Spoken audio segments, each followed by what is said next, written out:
I am an absolute fanatic when it comes to C.S. Lewis. And I've recently made a few discoveries in that regards.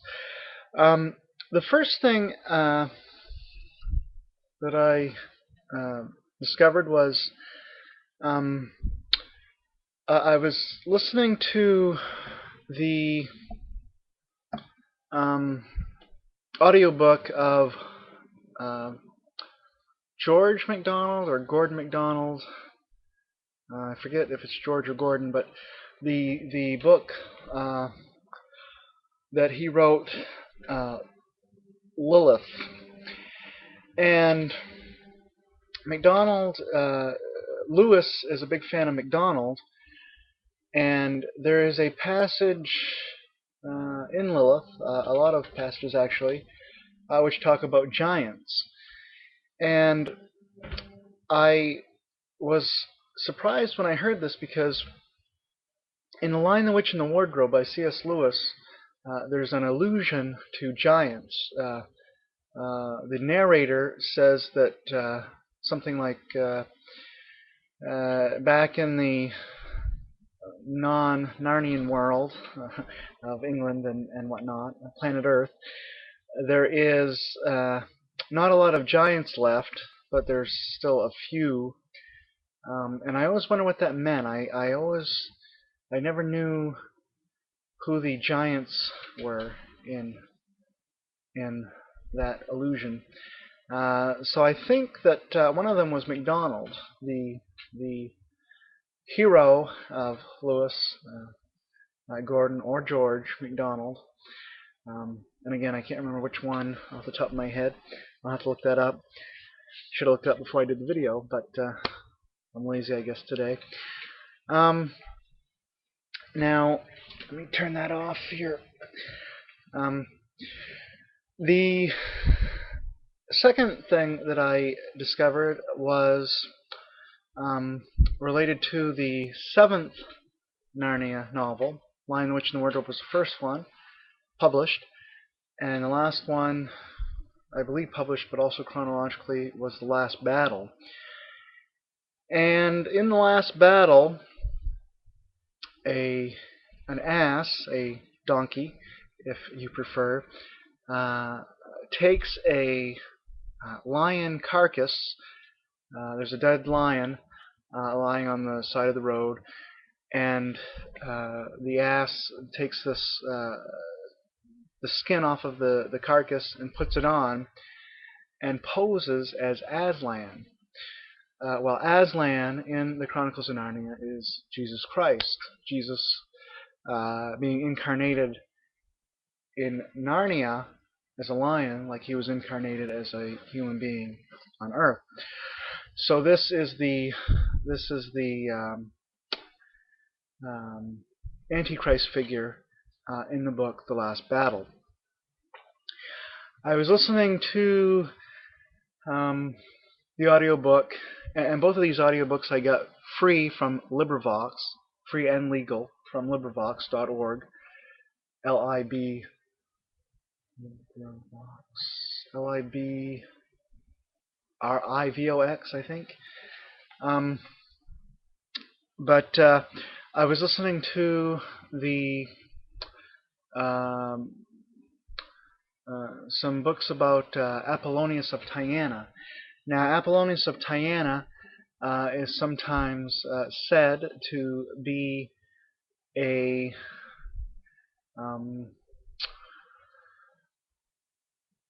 shall we say, a competitor for the title of the Messiah.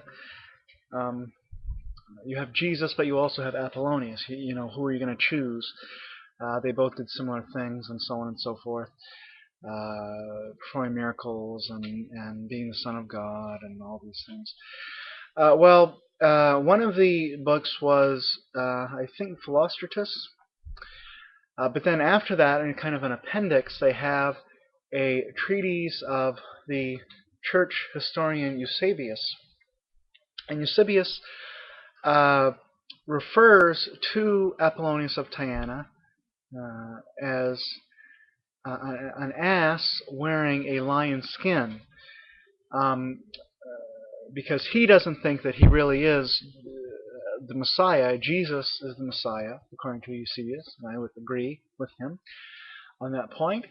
Uh, so it's not a he's a poor imitation, a poor cheap copy ripoff of the Christ, not the real thing.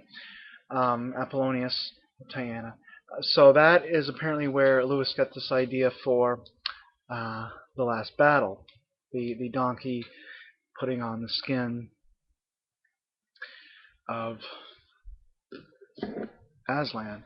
Not really Aslan, but another lion that he claimed was Aslan. Now the third thing that I discovered was something that I hadn't been wondering about, something that I didn't know about. I was looking for a story, a science fiction story, in a book at the library that had a compilation of different authors. And I noticed the authors were listed on the back. One of the authors was C.S. Lewis. I wasn't looking for a story by Lewis, but I serendipitously found it. And I thought, well, this is a science fiction compendium. Perhaps they have taken an excerpt from one of the Space Trilogy books, and because I wasn't aware that Lewis wrote any short science fiction stories. Well, I looked it up, and it was not from the Space Trilogy. It was called a short story called Ministering Angels, which I'd never heard of. And it was very short, so I figured, I'd sit down and read it right there at the library. Well, this was a very interesting story, to say the least, coming from C.S. Lewis,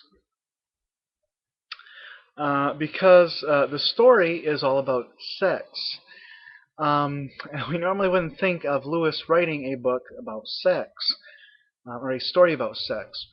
Well, he did write The Four Loves. I suppose that included erotic love.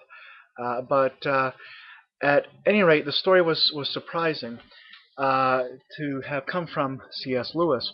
Now, what happens in the story, and I'm going to try not to spoil the ending, but there are these people on Mars, I think it is, in the future, and they're doing sciencey kinds of things, and doing some kind of research for something. But they're all men. Now, men have certain needs when they are left to themselves. So, unbeknownst to them, back on Earth, there is this group of, I suppose, they would be liberal people, morally liberal people, left-leaning people at a college that is, in a psychology or sociology department, who decide that these men need to be visited by a team of females for obvious purposes. And the women who are selected for this end up going to Mars, and they, I forget what they're called, this group of women. They have a technical name, but the acronym for the name of the women is HOES. HOES as in not whores, but HOES. And one of the people on this planet, Mars, is one of the men is a monk. And the way that it turns out, I really can't say anything more without spoiling it. But it is something which is surprising to come from the pen of Lewis. So the ministering angels are these whores that come in to minister, quote unquote, to the men on Mars. So a very surprising and delightful story. You should all read it. Go out and read it. find it if you can. And I'm not sure what the book that I was reading was called, but maybe I can look it up if you PM me or write in the text comments or something. But yeah, Ministering Angels by C.S. Lewis. It was originally published in Fantasy and Science Fiction, I think is the name of the magazine, which I actually have some issues of that, but not the one with C.S. Lewis. And the story Ministering Angels. So, delightful chap, fellow, Jack. Read his materials. They're great. Alright, thanks for watching. Shalom out.